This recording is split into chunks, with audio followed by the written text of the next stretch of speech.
Full disclosure, news and commentary, it's Christmas Eve.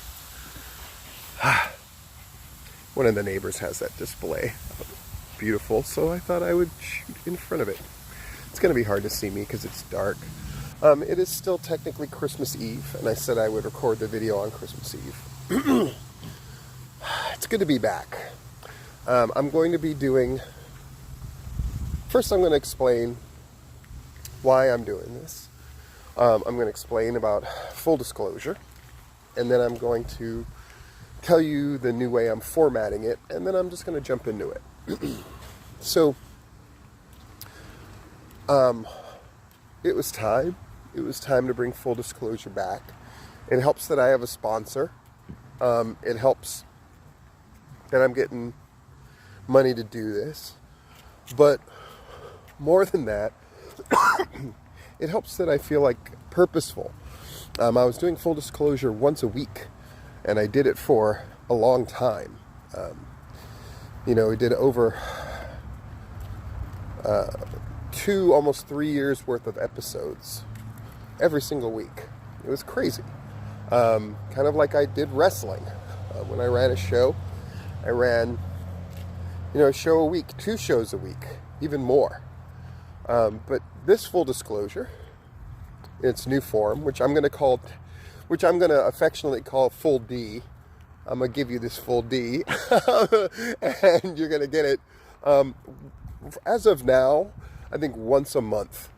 Since, motherfuckers doing things once a month, is what passes for, that was mean-spirited. I was thinking about this concept of the 40-miler, this derivative way that we talk about people who do pro wrestling. That they're 40-milers and they don't venture out far enough and they don't do this and they don't do that. I never, as somebody who ran shows more than once a week on average, but once a week for sure, I never called people like once a monthers or half dozeners or the way that 95% of people run shows, which I would have considered beer league softball part-time hobby bullshit. For me, if you weren't constantly doing shows, constantly getting better, constantly telling stories that weren't even just slow burn stories or this need to do, every show's got to be a big show because we only run once a month or whatever. I didn't even consider that a real fucking show. If you weren't running at least twice a month, I didn't even consider you a real show. But at the same time, you adapt and things change. All right, so I've pissed a bunch of people off. We're off and running with full disclosure. How this format is going to go. And I just thought of this a little while ago, but I might as well share it with you. Instead of having a bunch of notes that I'm constantly referring to make sure that I get everything in that I want to say, I'm going to cover like one topic at a time and then stop the camera. And through the magic of editing through my phone, put them all together, and then that'll be the video. And then that way, I'm fully exploring each topic. I like that. I'm going to be talking about a bunch of different things. And I'm always going to be respectful about it as much as I'm capable. But I'm not necessarily going to be nice about it. Because I think a bunch is wrong. And I think there's been this period of complacency. And I think a bunch of people are stating things that are on one level correct, but the reasoning behind them doing it isn't. Nor do they seem to have a very complete picture. And I'll just cite an example. Gary Lamb kind of railing against the awards. I think criticism being leveled at the awards is valid. And that's definitely a section I'm going to talk about, is this concept of like block voting. I'm going to go into that depth at another place at another time, but it'll still be in this video. See, you're not going to have to wait as you're watching this video all that long. But One, as much as he's putting on airs now, I mean, he hosted the first live awards show for the Georgia Wrestling History Awards and got mollywopped on his own floor, got humiliated and embarrassed. IWE definitely took that year, and then they took last year. But last year, it didn't feel organic, and it didn't feel beneficial, and it didn't feel real. A lot of it felt like a bunch of people deciding to vote for the same stuff. And as somebody who was privy to see what was on people's votes to make sure they were tallied properly, I saw it. I saw more than a dozen people voting for the exact same thing in the exact same categories. And that's bullshit too. But we're going to talk about that more later. But yeah, all these people come from their own perspectives and their own points of views. That's to be expected. But the agenda nonsense, the lack of ability to be self-assessing and real, under the guise of, well, it's just my opinion, it's bullshit. Huckabee even thinking for a second that he deserves to be Booker of the Year, virtue of getting one good tag match out of a couple of guys, is so horrific and asinine and stupid and self-serving. And the guy's freaking award crazy. And it actually takes away from the awards more than any other kind of concept does. I think this idea of I'm validated because I won an award is absolutely asinine. And that's something I can agree with. People like Nigel and Matt Griffin and other people who have said the awards don't matter, and they get literally upset about people winning awards or being excited about them. I always think that stuff's stupid, but I do agree with them when it comes to the general concept of winning the award doesn't validate you. You should be a validator of the awards. And that's how you should look at the voting, by the way. Is this person winning? Does it validate the award itself, or is it just our attempt to claim our guy? I guess I'm talking about the award thing now. Those of you who remember full disclosure before, this will not shock you. I hate to pick on him, but I'm going to keep picking on him. Huckabee didn't deserve to be nominated for Mentor of the Year, in my opinion. He was not as big a mentor as any of the other people on the list. And he won because both IWE and Southern Honor decided that he was their guy to claim, so they were going to push him through. Does it make him... I called him the Charlie Cash of last year's awards. That's real. Every person that we've interviewed for Tipping Point, every wrestler that I've talked to and helped behind the scenes or listened to behind the scenes, and we always ask them on Tipping Point, and I always want to know, who are the people that are helping people? And I hear a lot of names, and I hear names like Murders, for example, comes up. Multiple guys that I wouldn't have even known talk to Murder or work for his shows or anything like that. And a lot of people refer to Murder as a mentor or somebody who helps them, or both. But you know what name I've never heard mentioned from all of the wrestling people that I talk to in Georgia? The supposed Mentor of the Year. And from what I hear, him flexing that stuff constantly is a joke amongst the boys. And I'll say it again, my opinion, but also backed up by the fact that I saw who people voted for. He won because the two biggest groups at the time decided he was their guy to claim, so they were going to push him through. And that's the kind of thing that needs to stop. I would say, out of everybody that won last year, at most, 2 of the winners deserve to repeat or have a chance at repeating, and nobody else does. So let me end this part of the segment by saying, this year, vote your conscience and your brain.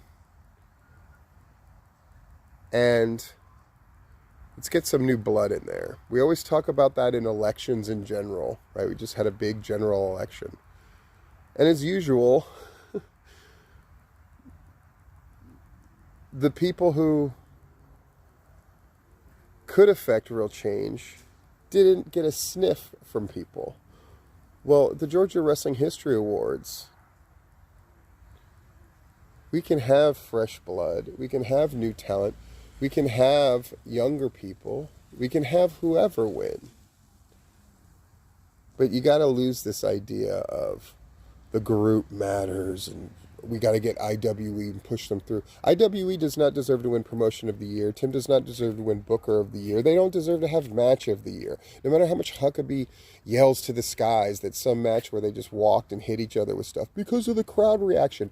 Yeah, the main event of a big show, and they drew less than they've ever drawn. Can you be Match of the Year when you don't draw, when you're drawing less than half of what you did? When people weren't interested in seeing your story enough to pay to come see it? Maybe you can. Maybe theirs is Match of the Year. I doubt it. And if they do win, it's just because a bunch of people got together. If it's because a bunch of people at IWE get together and like, we're all going to vote for this match, guys, right? Then it's invalid. It's invalid. If some booker wins because a bunch of people for that particular league decide we're all going to vote him through. No. The best should win. Now, Gary Lamb has brought up a great point in the past, which is, well, what if all I know is blank? Then cool, that's you. But if 20 people are voting the exact same way in every category that are affiliated with Southern Honor, then it's block voting and it's bullshit. Does that mean you can't talk and confer with others? You can confer. Who are you voting for? Who are you voting for? But there's a big difference between that and pushing, quote-unquote, your guy or your promotion through. To me, it's analogous on, like, who's the best burger in Orlando, since I'm in the restaurant game. This one place called Hangry Bison, which I've eaten at a few times, and I used to have friends that work there. And they win for best burger, but only because they get all their employees to vote and all that other stuff. So, you know what? In my opinion, are they the best burger? No, fuck no. And these Georgia Wrestling History Awards, they've gotten more and more significant. That's good news. But the price of, then people are so desperate to win that they'll invalidate the award. That's the one part I agree with Gary Lamb, that they're in danger of being invalidated. They're not invalidated yet. They didn't stop being valid just because they stopped winning. Southern Honor used to vote in a block. They absolutely did. Not in the same organized, ridiculous way. IWE last year committed all of the sins. At one point, Southern Fried, for example, tried to get everybody, including the hot dog seller, a vote. IWE did that 10 times worse. That's part of it. They voted in a block like you would not believe. A coordinated effort. If you're doing a coordinated effort to get a bunch of people to do lockstep voting in every category so your people, quote unquote, and your matches and whatever can get put through, it's bullshit. I think you should be embarrassed.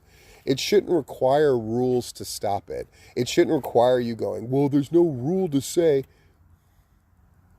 The spirit of the thing is the best whoever in each category wins. And each person votes as a free-thinking individual. This isn't about validating your group. Because guess what? IWE, you're not winning. Southern Honor isn't winning either. It doesn't mean they won't win individual categories. Diana is probably as close to a lock as anything else for Announcer of the Year. And you know what? She's earned that. And she's gotten better and better. And she's working more and more shows. And she's very popular.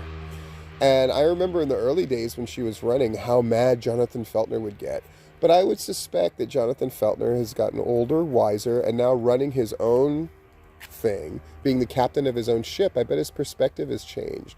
Sometimes people's desire for those awards blindside them to the fact that those awards are just about recognition from your peers. And if you block vote, you invalidate that. In fact, I would argue if you block vote, you're no peer.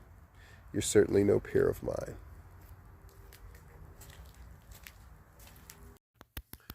Yay, part 2 of the full D. So the first part, as I'm wont to do, I wasn't going to talk about the awards. I was going to save that for the third part.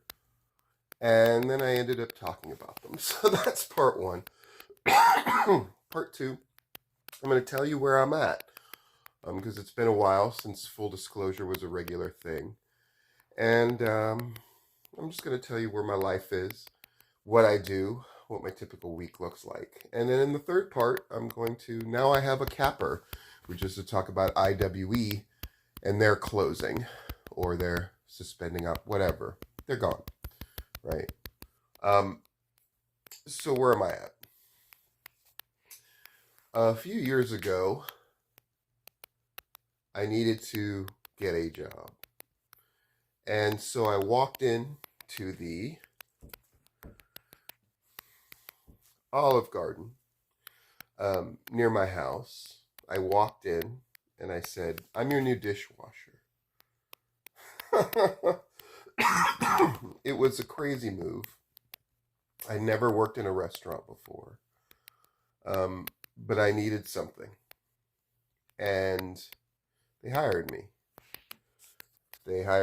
And I've been working there ever since.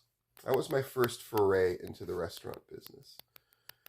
And after washing dishes for a couple of months, where I would almost always be part of the closing shift at Olive Garden, they so many dishes. If you've ever been there, you know this, that we would generally not get done until 2 hours after closing. So I have many memories of, especially in the hotter summer months, of closing at around like midnight or 1 o'clock, finishing up my shift, being drenched in sweat. Often I wouldn't drive because I lived so close, walking home, and then just falling in the pool.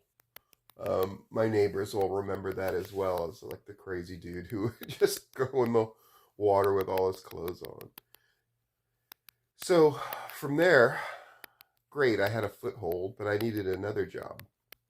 So we're eating at a Waffle House, and one of my kids pointed out, "Hey, look, you could just text this number, and then, maybe you could work here overnights." And so I did. And when they interviewed me, they said, "Well, what do you want to do? Do you want to cook or do you want to serve?" And I hadn't contemplated that question. I just thought I would go in as a dishwasher, but Waffle House doesn't work that way. And so I still wasn't sure. So the person interviewing me said, "Well, you have a pretty good personality. Why don't we put you as a server?" And so I did that. Turns out I was really good at it. But I told them when they hired me, "I'm going to work here about 2 years, and then I'm probably going to stop working here." Because right around then, I got this idea. Because my youngest had expressed strong desire about opening her own restaurant someday, I now had a purpose to working at these restaurants, besides just the money and besides just toiling away trying to pay my dues in a brand new industry close to my 50s. I'm starting over.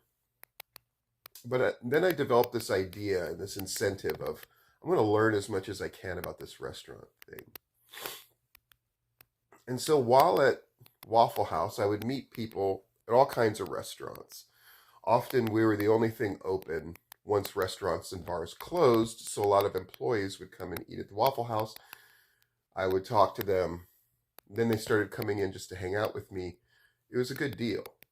But somebody had told me about this restaurant, Rustique, which I had heard of. It's like these kind of fancy restaurants, that they were opening one nearby. And right now, both of my jobs are close to my house, like within 5 or 10 minutes. And Rustique was going to be the same. So I walked in there with my limited restaurant resume, and I wanted to be a server because my thought is, well, I'm making pretty decent money at Waffle House. If I could charm some of these like older patrons and they're having booze and nicer food, I'll make good money. And I could do it in the early evenings, or I could do it on the days where I'm not at Waffle House. But the person who interviewed me was like, well, you don't really have experience selling alcohol or wine. So they were going to say no. But then the executive chef, Milo, he looked at my resume and he saw that I did, because at this point I was doing soup and sauce at Olive Garden, which is a position that they don't hire from without. They only promote from within because it's so arduous and difficult that if they hire people from without, they're going to quit. And so they hire people who they know, usually people from like Dish, because I guess they think that people at Dish would be like, well, anything's better than doing dishes, which isn't necessarily true, by the way. But in any case, I was doing soup and sauce. And so Milo went, well, if you could do that stuff, you could do prep here. So he hired me to do prep. And that's where I met one of my good friends, Pat, still the best prep guy I've ever known at any of the restaurants where I've worked. But I worked at Rustique. Now, it should have been an ideal situation. I'm working at Rustique. Olive Garden accommodated the schedule, so I was at Rustique 5 days a week. I was at Olive Garden the 2 days that I wasn't at Rustique, and then sometimes in the early evenings. And then I was at Waffle House 4 nights a week for a 10-hour shift. That began the crazy, oh my God, he's working like 80 hours plus a week. Fast forward. I made various moves in the restaurant industry because my thing was, I'm going to have to take shit all the time. You're working in the restaurant industry, you have to take shit all the time.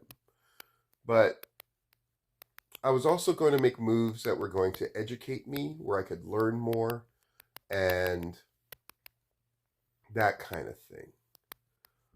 So where am I at today, a few years later? I still work at Olive Garden. I've been promoted to the head of their sauce. So I do that 4 days a week. Today's Sunday is going to be one of them. It's all I do there now. I can do anything, and occasionally I'll jump in. It's a restaurant. You jump in and you help in all kinds of ways. And they've trained me in every job in the back, which I'm very appreciative for.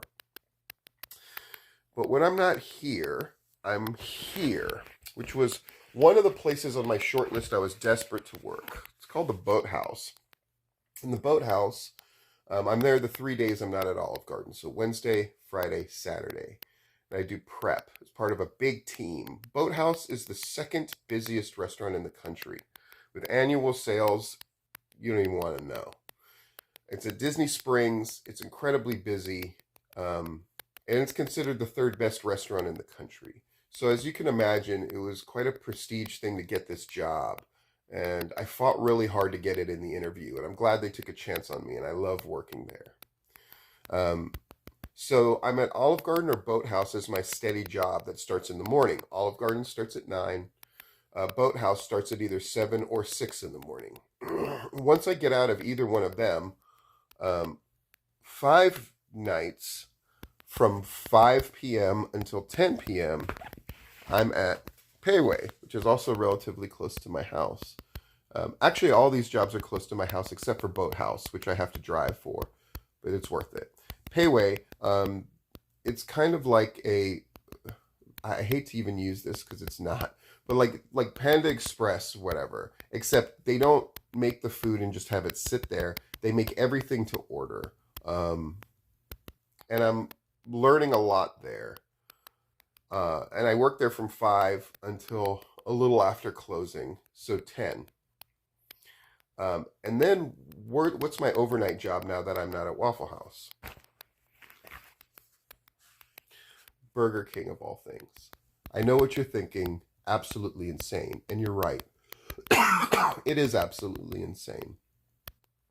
So, just recently, I totaled up the hours just on the schedule, keeping in mind often I have to work extra hours. Often, like at the boathouse, we work until we're done with prep, which sometimes runs an hour or two over at least.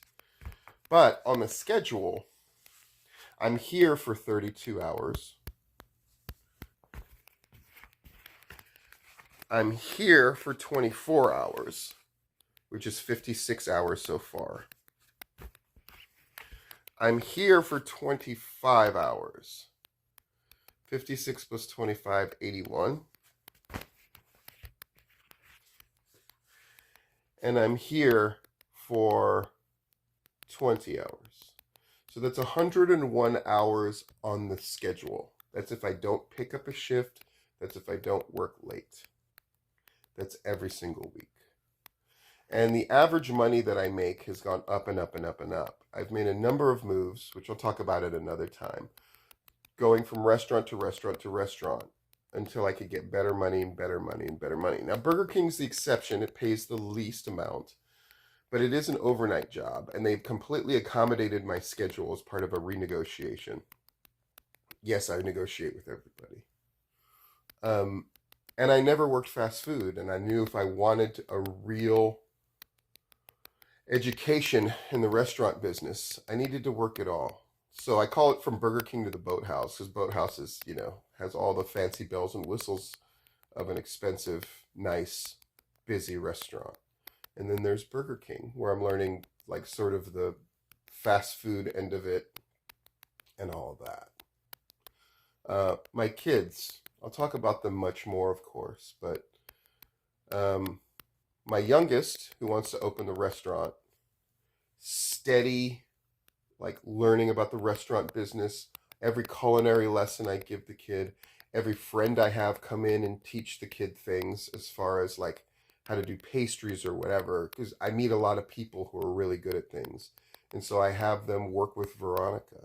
Veronica won the statewide competition for a... Basically, you were supposed to take this class on business and then take this test. But Veronica, who had a proposal for her restaurant, which won, then had to take this test, but they were like, well, but you didn't take the class. Veronica's like, I'm going to take it anyway.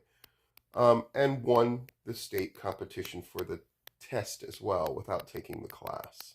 Because the kid pays so much attention, does so much research. So I take Veronica around at all these restaurants where I eat, because I still do restaurant reviews. Now I'm going to do it on my own as well, instead of just doing it for companies, or I used to do it for a magazine as well. So restaurant business is a huge part of my life, and Veronica's as well. And she's acing out in school. She goes to the Orlando Gifted Academy, and next year she's hoping to go to the same high school that Tyler goes to, my oldest. Tyler, after acing out school, has a 5.47 GPA, if you can figure out how the hell that happened. Takes mostly college level classes, aces them out, and has gotten into Princeton with a full ride, National Merit Scholarship. So the kids are doing great. I'm doing great. I'm working too much, but I love it. And I still have a hand in the wrestling business, and we're going to talk more about that. But next, we're going to talk about IWE. And we're going to do an old school autopsy, but just in video form. Hey, so this is the third and final part. Sorry I'm filming a lot of this in the dark, but it is what it is. Happy New Year's. It is January 1st. And what better way to celebrate than putting up full disclosure, the first of hopefully many that are to come. So I'm going to conclude and talk about the closing of IWE. IWE. I had a job there for a few shows where I would go up and help in the locker room and consult and that kind of thing. And I loved my time there. And I think Tim and Josh treated me incredibly well, with a lot of kindness. And, but when you look at the sudden closing, and there's no doubt it's sudden. They didn't even do their War Games blow off in January. And people are speculating why, as people tend to do. I don't blame them for that, I guess. But at the end of the day, it was clear that in spite of the story that a lot of people are trying to tell, I've read a lot of people give their thoughts on it and claim these sort of victories. And it was a league that, after being arguably the number one league in Georgia for 2 years in a row, had a brutal decline. And Josh leaving or getting kicked out or whatever happened there, that's a story for him to tell and whoever, not me, because I don't really know it. But that seemed to exacerbate their problems. And financial trouble, those kind of rumors swirled around. This guy not getting paid, videographers and such. But at the end of the day, whatever victories people try to claim, when you spend half the year with half the crowd that you used to get, and your main angle seemed to be driving them away in droves, to try to claim some sort of victory off of that seems rather silly. And not even doing a finale show also seems kind of silly. Though, I mean, financials are involved, and I certainly don't want anybody to excessively get emotionally damaged or financially ruined. But I can't help but feel like, just like when Rampage closed, for them to not give a blow-off or a final show, for Doc Gayton to not do that simple courtesy, and then providing all of these exaggerated excuses of, the money that would have cost me, and it would have cost hundreds and thousands, which isn't true at all. I mean, you have to pay for the venue. They could have run that thing on a shoestring. And are you telling me people would not have shown up for a last Rampage show? Of course they would have. But it just came down to, I don't want to do this shit anymore. And I get that distinct feeling here. They can say hiatus, and maybe they will come back, but I'll just be blunt and honest. There won't be any interest for it, just like there wasn't very much interest in IWE in the last 3 shows or so. And I would imagine the ticket sales for the January War Games blow-off were soft. Of course they were. The main event made no sense.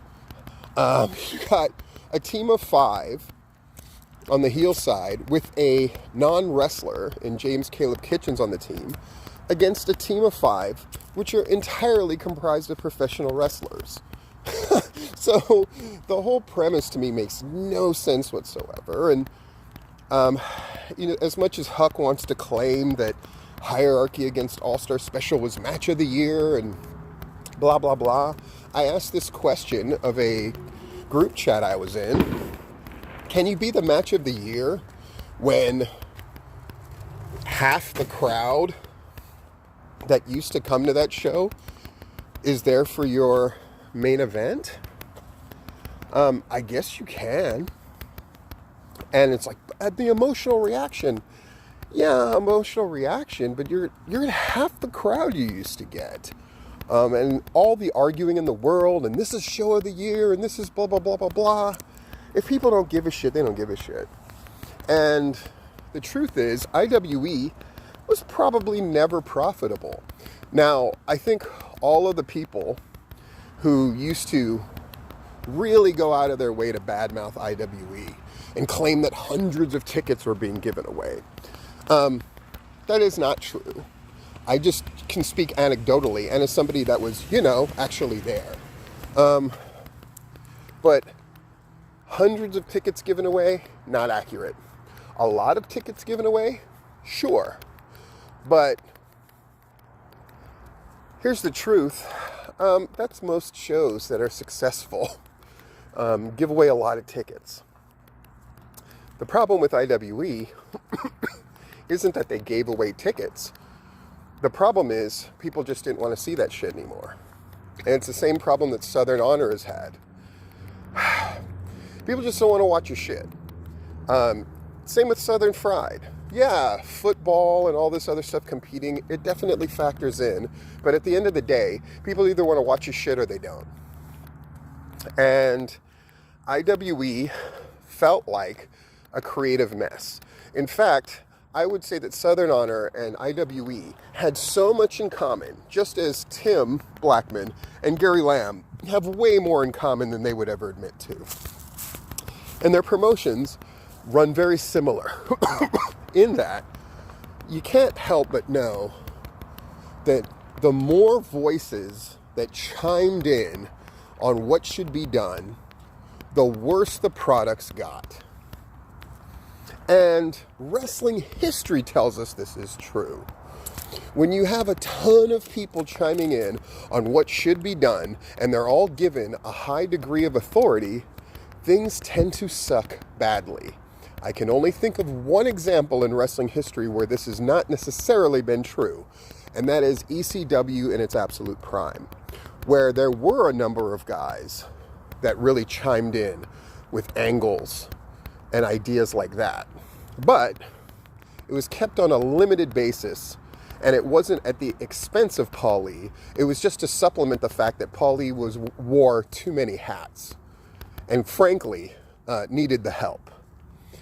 But in the case of Southern Honor, and specifically IWE, the more that people chimed in, the worse that shit got, by far. IWE's decline and subsequent closing also shows that there's a wrestling adage that says, the problem is when you're doing bad shit, you don't suffer for it right away in pro wrestling. There's always a lag where people are going to see, is this thing going to work, even though it feels like it's not working. So you have this deceptive thing where for 2 or 3 shows, when you're running every other month, I'm not going to get started on that. Yeah, they had some success at the beginning of the year. Because it takes a while for loyal fans to go, I am not with this shit. They're gonna give you a chance. And IWE unfortunately took that as, see, we're on the right track. Which just goes to show how little certain people knew about wrestling. That they don't understand that there's always a lag. Just like when you're doing good shit, sometimes it takes a while for people to catch on that you're doing good stuff and for that to catch on. It's just the nature of the beast, especially in indie wrestling, where your presence of people watching your show who don't attend the show is much smaller than people think. As much as people love clamoring about their YouTube numbers, or their TikTok numbers, or their Twitch streams, and all this other bullshit, it just comes down to, if you're not making money off of that, it doesn't really matter. If people aren't using that as a way of, well, I gotta go see you live and give you money for a ticket, then it doesn't really matter. Unless we're talking about numbers in the tens of thousands, it doesn't really matter. But try arguing that with anybody. No, our presence on IWTV is so important and this and that and the other. It's not, but I mean, is it better than nothing? Sure, I guess. At the end of the day, IWE was pushed forward by 2 people. Tim, who had a genuine love of the boys, greatly overpaid, treated them with too much deference to his peril. And Josh, who most people who were there for a long time recognized, did a ton of work doing the ugly logistical stuff of keeping people happy. And that at a certain point, it went from this fun thing a small group of friends were doing and running together and getting the best people that they could to help, to not having anybody tell him no. Nobody told Tim no about anything important. And Tim said yes to everything unimportant. To the point where Josh not being there absolutely spelled the death of that place. Plus Tim's personal life going out of control. And just a general malaise about their show.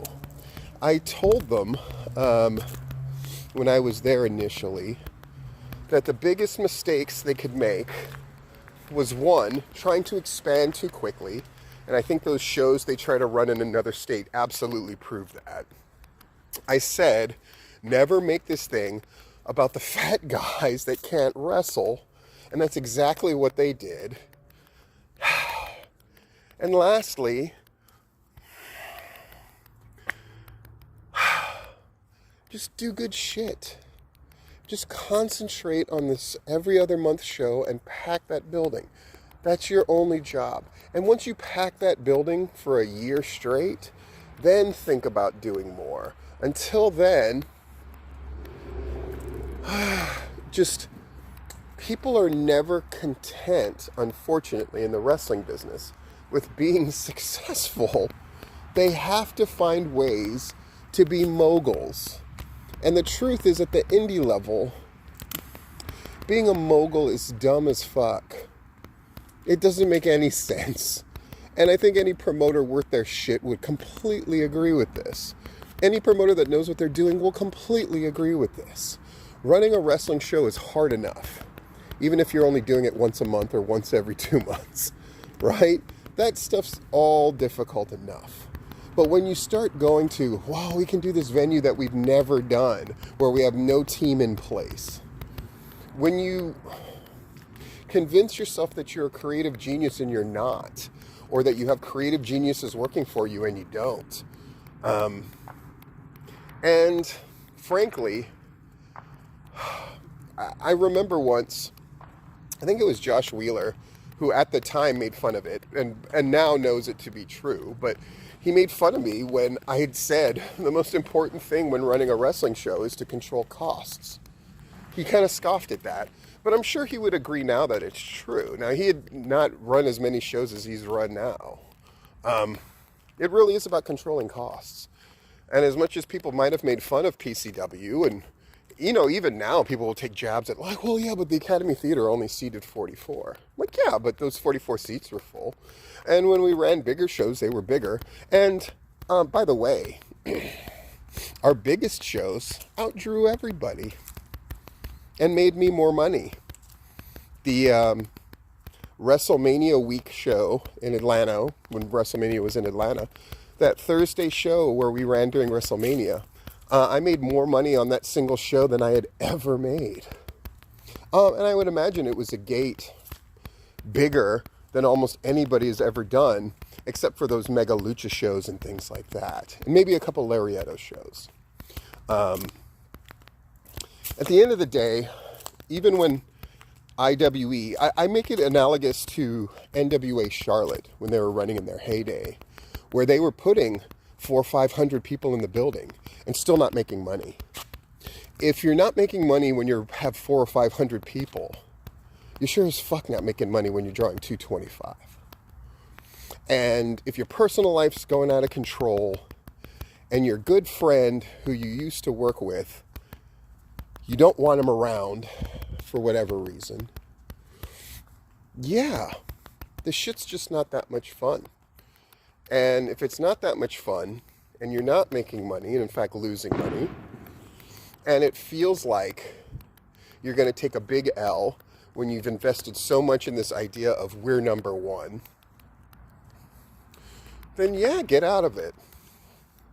I think Tim made a good move. In the sense that, because to really gut through those times, you gotta really want it. I don't see that many people that really desperately want it. And that's not an indictment at Tim, but it's true. He never really wanted it. This is a weird analogy and example, but I'm going to give it. And I should say beforehand, again, Tim treated people very well. And being part of IWE, when it was really catching, and the level of talent that came through that joint. By the way, that's one of the problems. A lot of the people that came through there that they really had a potential to do these great and brilliant things with are the motherfuckers that they didn't get more than once. That's a huge problem. The inability to recognize where the talent really is can be a problem. Not that they didn't have talent, but people are going to get mad. They're going to get mad at me, whatever. In any case, here's a weird story. So one of the times there, Tim was going to be attacked. And in my mind, you know, when the Empire took over PCW, of course I was going to bleed. Why would I bleed? Right? I'm the face of PCW. I'm going to get stomped out and bleed. So Tim was going to bleed. So I personally made his blade. I made it so it would be as painless as possible, sharp as possible. He'd have everything to clean it up and make sure it didn't leave a scar if that's what he wanted. Some people want scars. I assumed he did not. I never did. And it was all ready to go, but he just never mentioned it again. Clearly didn't want to bleed. Do I fault him for not wanting to bleed? I don't. Do I fault him as a wrestling person for not wanting to bleed? Yes. Because to me, you can pay the boys as much as you want, and they will love you for it. Of course they will. You can treat them as good as you want. But it's like Adam Pearce once told me, when I used to bring him in for these sacred grounds, in particular, Adam Pearce and I would have these like long talks, and we'd go out and eat. And he was talking about Gabe Sapolsky. And he goes, people respect Gabe. But unless you really did this shit, and you show the boys that you can really do this shit, the respect will never go to 10. Whether that's true or not, I think what Adam Pearce is saying is fundamentally correct. If you get a chance to show the boys and do your thing, you just have to commit and do it. And when a group as disparate as, say, me, Bill Behrens, Matt Griffin. Now, you could say, oh, you and Matt Griffin used to wrestle. Yeah, but nobody's asking, nobody's demanding that Matt Griffin put skewers in his head at his age, right? That's something that he's doing. But here's something sick about Matt Griffin, which I respect. He wants to do it. Because there's a part of him that wants to show you. The boys might do all kinds of shit. But you know what? I'll fucking do it too. And I'll fucking deathmatch this shit too. Matt Griffin, who's somebody who annoys the living fuck out of me, and who I find arrogant to the nth degree, and this is me saying it. But I'll say this too, nobody deserves to get nominated for more awards than Matt Griffin. And he absolutely deserves to win at least one. I'll keep my opinion on what that is for later. But I would never doubt his sincerity and commitment. I would never doubt Bill Behrens' sincerity and commitment. Talk about a guy that shouldn't be doing physical shit. But if you look at any of the spots Bill has taken, jaw-dropping. Paul Heyman, famously hated to get bumped. Famously hated it. Everybody knew it. Bill Behrens may have hated it, but you wouldn't know it by the bumps that he took. Point being, do I think that Tim loved IWE? Absolutely. Do I think he loved pro wrestling? Yes. Do I think that it wasn't as hard for him to cancel IWE as people might think it is? I think that too. I think yes, he would say, of course, that decision was one of the hardest I ever made in my life, but it's bullshit. I don't think he was dyed in the wool. I think it was a lot more fun when they were winning. And it's not... There's two measures of a person that tell you a lot about them. How do you act when you're struggling? And how do you act when you're succeeding? And I don't think IWE were very gracious winners. It's another thing that Gary Lamb and Tim had in common. I think it was very easy when they were doing well. And I think it was very hard and very indicative of character how they acted when they weren't doing well. Just like I think this ties in loosely, I think Gary Lamb was all about the awards when they were winning. But now he's pissing and moaning, which makes sense because they were the first hosts in that action building for the awards, and he got mollywopped by IWE in his face and had never been the same as far as pro wrestling went since. Any promoter that's been through tough times, and again, I'm going to go back to the Matt Griffin analogy. There is a badly kept secret that at one point Action was bleeding money. And that had to be hard, especially for guys with the egos the size of Matt Griffin and Scott Hensley, who love fucking telling everybody what to do and how to do it. And yet, not so secretly, they're fucking up. But they managed to turn that corner. And all credit where credit is due. It couldn't have been easy when they weren't doing well to continue to push forward. They had to look for the victories elsewhere because they sure weren't happening financially. And I don't know their financial situation now, but just from an anecdotal perspective, they seem to be doing much better. They got through those lean times. But the good thing about IWE dying, and maybe they'll come back or whatever, but is it really going to be the same? I don't think it is. And those Carolina shows will be regarded as the worst attempted expansion ever, which now Southern Fried can breathe a sigh of relief. Because at one time Southern Fried was riding high and then tried to expand into multiple towns and we're going to do this thing, and they fucked their thing up, which took them years to recover from. But you know what? They stuck it out too. And they took the death of Charles and they kept doing it. And at one point, managers thought, I'm going to do this for a living, which is fucking insane. And it turned out that wasn't even close to the abilities that they had. And they recently survived another downturn where people just didn't seem very interested in their show, but they managed to make it through. Because that's what you do when you really want to do this shit. And IWE, when it push came to shove, didn't really want to do this shit. And Gary Lamb told you, in not so many words, I never really wanted to do this shit. That's the difference between dyed-in-the-wool wrestling people and not. Now, Tim had wrestled previously. There's a difference there. But at the same time, the idea of giving something up, to me, was unacceptable. For me, for PCW to die was unacceptable. And if that meant that I had to sell it or pass it on and help mentor the next group, well, by God, that's what happened. And look where we are now. We're in the fourth or fifth generation of PCW, and it's never stopped. And it has very little resemblance to what it was when I started it.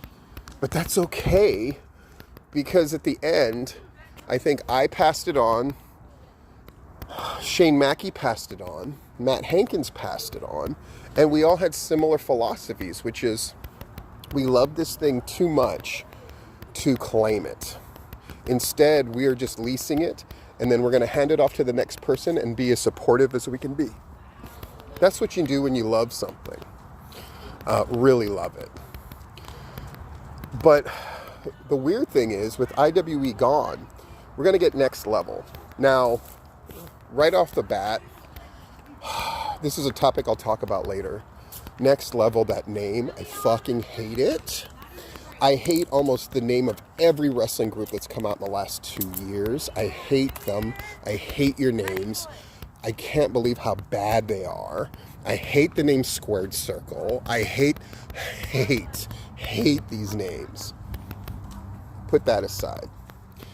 I'm privy to enough at Next Level to know financially they're the next wave.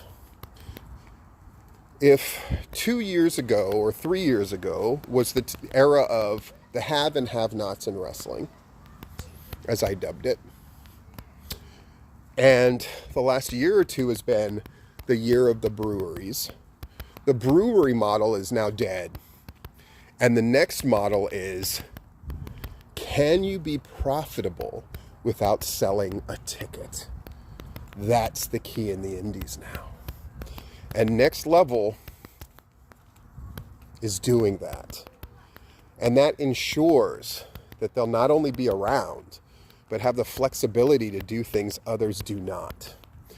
And yes, getting Ace Haven is a great move. But getting Ace Haven and handcuffing him would not be a great move.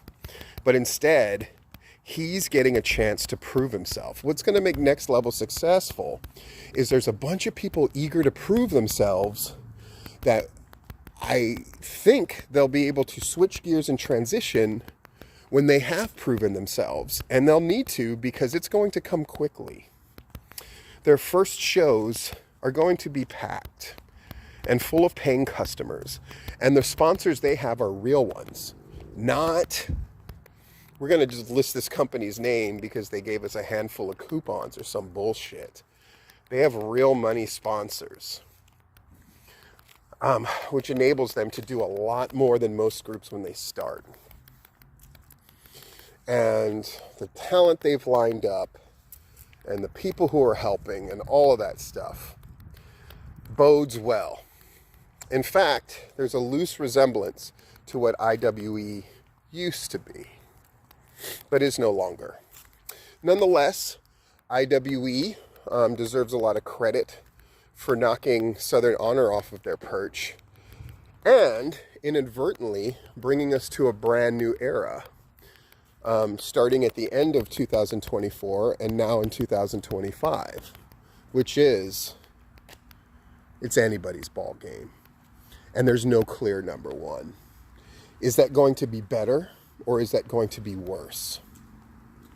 We're about to find out. But IWE, c'est la vie. And if nothing else, it gave me a great topic to talk about for this first of the new full disclosures. What I really wanted to talk about, I'm going to talk about that briefly because hopefully in the next one I can talk about it. So, we all know about this reporter douchebag. You know, my man 8-incher. Well, here's a fun thing for you to look forward to. Once I'm cleared to do it, I have a lot to say about this guy. And let me get into the light when I say this end part here.